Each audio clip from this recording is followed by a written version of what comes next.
What are we making today? Those intestine pepper soup.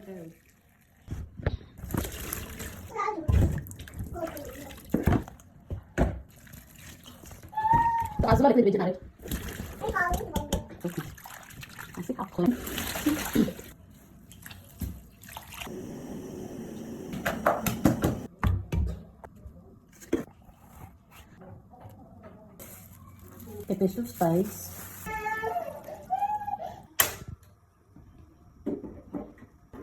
Maybe